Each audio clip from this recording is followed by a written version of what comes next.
E aí eu fui procurar um emprego e fui viver ali. Quando eu entrei numa empresa de verdade, que eu vi como é que funcionava a hierarquia, as estruturas, eu já era acostumado a resolver problemas. Então, eu não era um funcionário mediano. Daí quando eu arrumei um emprego e fui trabalhar no mercado normal, é porque quando eu falo que eu fui, trabalhei no jornal, Raul, mas você já não ganhava dinheiro com outras coisas? Sim, mas eu não vivia daquilo, entende? Às vezes eu ficava pensando assim, eu preciso arrumar um emprego que pague minhas contas. Porque quando você ganha dinheiro aqui, dessa forma aqui, meus pais, minha família, etc., todo mundo me falava que eu precisava arrumar um emprego de verdade, não podia ficar em casa no computador, igual é hoje em dia. Você ficar em casa no computador, talvez sua mãe até ache legal, mas na minha época, minha mãe não achava legal isso não. Minha mãe falava que eu precisava de um trabalho e tal, que essas coisas não iam me dar uma carreira, que eu tinha que estudar. E aí eu fui procurar um emprego e fui viver ali. Quando eu entrei numa empresa de verdade, que eu vi como é que funcionava a hierarquia, as estruturas, eu já era acostumado a resolver problemas. Então, eu não era um funcionário mediano, porque quando alguém me dava uma coisa pra resolver, quando eu peguei o site pra arrumar, eu tanto programava quanto eu sabia escrever, porque eu tinha feito o site sozinho. Eu tinha alguns conhecimentos que as pessoas não têm. Então, eu resolvia problemas de forma muito rápida e eu dependia muito pouco dos meus chefes me mandarem fazer as coisas, porque eu entendi que tinha problemas para ser resolvidos dentro das empresas. Isso me fez crescer na carreira, né? Eu já fiz aqui vídeos para vocês de como que eu cheguei ao primeiro milhão e tal. Essas coisas todas me fizeram crescer na carreira. E aí, como eu não gastava muito dinheiro, eu gostava muito de juntar, eu fui juntando grana. Isso tudo mesmo, tudo isso que eu fiz, né? E eu poderia passar assim, é porque nunca vai ter como eu falar tudo. Por exemplo, você já deve ter assistido 3 vídeos meus sobre como que aconteceu e ainda assim você descobre coisas novas, porque todo vídeo eu tenho alguma coisa a mais para explicar. O que acontece? Se você pensa na prática, né? Como é que foi evoluindo? Porque aí depois que eu fiz todas essas coisas, eu já tinha alguns milhões de reais, mas assim, meio espalhado em imóvel, em coisas que eu tinha comprado, em apartamento, em sei lá o que. Não tinha comprado apartamentos, a planta, né? As coisas na planta. E aí eu vendi essas coisas também. Aí depois eu me divorciei, daí eu fiquei com um pouco menos de grana ali, daí eu comecei de novo. E aí eu comprei Bitcoin também no meio desse caminho. Então tudo isso ajudou, não tem É porque todo mundo quer ouvir uma bala de prata, né? Mas, por exemplo, ter comprado Bitcoin ajudou bastante na quantidade de dinheiro que eu tenho até hoje. Se você considerar um percentual relevante do dinheiro que eu conquistei na vida, que não é pouco, veio do Bitcoin. Então, um percentual relevante do dinheiro veio multiplicado desde essa época. Porque você imagina, se numa calculadora de juros compostos, nessa época que eu juntei, sei lá, uns 100 mil reais, imagina, e aí, bom, o Brasil sempre teve taxas de juros altas. Se você considerar que lá em 2009, 10, eu já tinha uma quantidade legal, eu deveria ter por aí,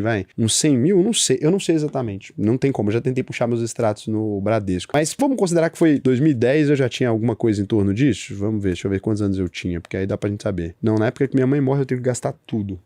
Então e eu já tinha alguma grana. Então, 2009 eu deveria ter uns 40 mil ainda. 2009 deveria ter uns 45. Por quê? Porque eu já trabalhava e além de tudo eu tinha ganhado dinheiro com essas coisas, que eu tinha acumulado tudo. E eu vendia um projeto de site vez ou outra e eu deixava o dinheiro todo guardado. E ninguém sabia que eu tinha dinheiro. Daí quando minha mãe faleceu, eu reseto. Então em 2012 eu reseto tudo, perco quase todo o meu dinheiro, porque minha mãe falece, daí eu começo a ter que lidar com as minhas contas, e daí também ajudar um pouquinho a minha irmã e algumas coisas assim. Aí meu dinheiro meio que quase vai pro negativo ali. E aí eu começo a trabalhar bem, então eu vou juntando. Lá em 2012, no final de 2012, uma coisa que eu sei, porque ainda existem os e-mails da corretora, uma coisa que eu sei é que eu investia por mês já uns 8 mil reais. Você imagina que 8 mil reais naquela época não era brincadeira, né? Eu investia bastante ali no final de 2012. Lembra que minha mãe morre em maio, eu gasto dinheiro. No mesmo ano que a minha mãe morre, é um dos meus melhores anos profissionalmente, porque eu acho que eu me dedico muito ao trabalho, não tenho mais nada pra fazer, e eu começo a crescer. Eu termino o ano de dezembro ali de 2012, eu já tô com uma grana bem legal, 2013 mais dinheiro ainda, e aí se você pega a partir disso, já tem até posições, assim, em corretora que até hoje é possível consultar. Então, algumas coisas são interessantes, porque 2013, por exemplo... O salário mínimo em 2012 era R$600, R$622. Então, você vê. Mas é porque eu fazia muita coisa. Não é que eu ganhava o dinheiro vindo de uma coisa só, entende? Não é que, tipo assim, do nada, você ia lá e ganhava um monte de dinheiro vindo de alguma coisa. Eu ganhava dinheiro vindo de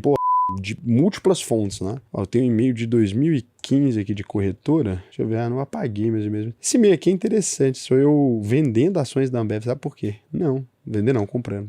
Comprando ações da Ambev. Mas esse aqui é mais recente. 14/7/2015, eu comprando 200 ações de Ambev. Mas isso aqui dá pra ter uma ideia. Era uma ação que eu tava aportando, né? Então, imagina, eu sempre fiz aportes em várias ações. Aqui dá pra ver, ó, 19,67. Tô comprando 4 mil reais em 2015 aqui de ações de um momento específico, né? Dá pra ver a intensidade dos aportes ali em 2015. Então, mas mais ou menos nessa época, a gente pode considerar que 2013, 2012 ali, eu já tinha mais de 100 mil reais. Se a gente estivesse considerando esse tempo até aqui, a gente tá falando mais de 13 anos, né? Então, só de taxa de juros, esse dinheiro... 13 anos, né? Numa taxa de juros de 15%, esse dinheiro sem aporte nenhum teria virado 600 mil, você imagina, né? Isso lá naquele ano. Só que eu ainda aportava mais uns 7 milhões, isso que eu tô falando lá desde 2012. Então, se eu não tivesse feito nada, eu teria 3 milhões hoje, assim. Mas foi bem mais. Porque depois passou isso aqui não tá considerando Bitcoin, não tá considerando meu crescimento na carreira, não tá considerando o tempo que eu passei como diretor daquele canal, vocês sabem e tal. E ali eu ganhava bem mais dinheiro. Tinha mês que eu investia, não sabe, de um juiz, 25, 24, todos os meses eu investia. Até eu criar o canal aqui, eu ainda era um cara que tinha dinheiro, já tinha alguns milhões, né? Mas ainda não tinha muito dinheiro assim. Porque se você voltar aqui no canal, eu não sei exatamente qual o tamanho do meu patrimônio, e eu falo isso com toda a sinceridade do mundo pra vocês. Aqui dá pra ver algumas coisas bem interessantes. Se você reparar, olha só, eu tinha começado o canal, tinha poucos meses aqui, e eu investi, eu criei uma carteira só pro canal, e eu investi, tipo, papo de 157 mil em pouquíssimos meses. Você vê que eu tava investindo 30 mil, 50 mil todos os meses. Porque dá pra ver que alguns meses eu investia 15 mil no começo do mês, e aí já investia mais 50 no final do mês. Olha que loucura, olha o tanto que eu investi. Acho que aqui dá pra vocês terem uma ideia. 150 mil, quanto que eu recebo de dividendos. Aí o próximo vídeo, não sei nem se passa um mês, ó, tá vendo? Porque é quase a mesma época. Na reta 5, eu fazia na reta direta, né? Aí investi mais 8 mil reais. Aí na reta 6, eu investi mais 17 mil reais. Eu investia de maneira compulsiva. Se você perceber aqui, ó, de 26 de dezembro até 9 de janeiro, ó. 26 de dezembro a 9 de janeiro. Não dá nem 15 dias. Eu já fiz 2 aportes seguidos. Você acha que eu vou parar, né? Não. Aí se você espera mais um pouquinho, ó, beleza, mais um vídeo. Será que é de fevereiro já? Ou é janeiro ainda? Não, 29 de janeiro.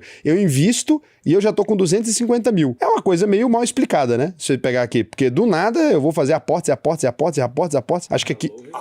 Para um lote de ações. Eu declarava tudo. E aqui eu investi no Facebook, olha que engraçado. Eu comprava, na época, para as pessoas verem, porque eu não queria mostrar como que abria conta em corretora internacional, que eu achava muita dor de cabeça, eu comprava até BDR aqui. Mas você vê, ó, os aportes grandes, ó, 6 mil, mais 6 mil aqui também, HGLG. Cara, que delírio, ó. Olha o tanto, ó. Aí Itaúsa, HGLG mais 2 mil, Facebook mais 7 mil. Você vê que eu juntava os aportes do mês. Eu investia quase tudo, que sobrava na conta ali, e sobrava muito, como vocês podem ver. E aqui, você poderia dizer, Raul, mas aí já é vendendo curso. Não, aqui não vende nada. A UVP nem existe aqui. Se você assistiu o vídeo até o final, você vai perceber que a UVP só vai existir lá para 2020 e no final de julho, né? Então aqui, tô investindo o dinheiro do meu trabalho mesmo. Então você consegue ver que eu tô trabalhando como executivo, eu entrei em agência de publicidade, eu fazia esses freelas ainda fazia alguns tipos de site, ainda ganhava dinheiro de publicidade dos sites, ainda tinha um emprego, né, numa empresa voltada também à publicidade. Então aqui, eu fazia todas essas coisas. Aí você vê, ó, 38 mais 38 mil investidos num mês só. Isso aqui antes ainda da UVP existir, ó. Se assistiu o vídeo até o final, é porque hoje em dia eu coloquei o link aqui em todos, né? O pessoal voltou colocando, mas não vai mencionar o VP, não existe curso, não existe absolutamente nada. E o AdSense também nessa época aqui, pô, muito pouquinho, né? Não chega a isso tudo. E a carteira que eu tinha criado aqui, há menos de alguns meses, já tá com 300 mil reais. Você imagina aqui, eu aportei mais de 300 mil reais num prazo, tipo, de um ano, assim. Então dá pra ver que eu não ganhava mal, né? Eu ganhava alguma grana específica, porque aqui eu tava pegando os dividendos da carteira que eu tinha anterior e tava pegando também mais o dinheiro do meu trabalho. Só que aqui eu tava tendo muito gasto. Nessa época eu ainda morava em Goiânia e São Paulo ao mesmo tempo. E eu fazia todas essas coisas aqui. E se você já tá ganhando uma grana acima de R$4.500 por mês e quer aprender a investir, o que eu vou te recomendar? Acesse aí alvp.com.br, clica aqui no botão faça a sua análise de perfil, preenche o questionário até o final. Se você for aprovado, né, aqui para participar da UVP, você vai assistir suas aulas comigo, que para mim vai ser um prazer te ensinar a investir no Brasil e no mundo inteiro. Só se você ganha mais de R$4.500 por mês. Se você ganha menos, não adianta. Por quê? Porque a UVP te dá acesso a uma plataforma exclusiva de investimentos, né, com investimentos que só são oferecidos para clientes que têm mais de 10 milhões de reais. A gente é hoje também a consultoria top 1 do Brasil, vinculada ao maior banco de investimentos da América Latina, que é o BTG Pactual. Então a gente tem lá geopolítica, formação de investimentos mesmo. A gente já formou mais de 50 mil pessoas. Só de placas de alunos nossos que se tornaram milionários, a gente entregou mais de 1.000. E como é que você sabe que a UVP funciona num mundo de tanta ferramenta gerada, de tanta coisa gerada a partir do nada? A certeza que você tem é que se você concluir a UVP até o final, pode fazer todas as aulas gratuitamente. Chegou ao final, você não aprendeu a investir, a gente devolve 100% do seu dinheiro. Pode pesquisar, reclame aqui, Jus Brasil, se fosse mentira, a gente não estaria aqui. Por quê? Porque você simplesmente poderia fazer a UVP e falar, Raul, eu não aprendi a investir e pegar o dinheiro de volta, ou se a gente não te devolver, você me processa. Ganhou de graça 10 mil reais, investimento melhor que esse não tem, né? E você vai perceber, se você buscar pela UVP, que a gente nunca teve nenhum processo. Só quem processa a gente é corretora safada, porque perde dinheiro com as coisas que a gente ensina. Então eu recomendo que você vá lá e faça o seu cadastro. Se você for aprovado, não é todo mundo que é aprovado, vai ser um prazer para mim te ensinar a investir aí.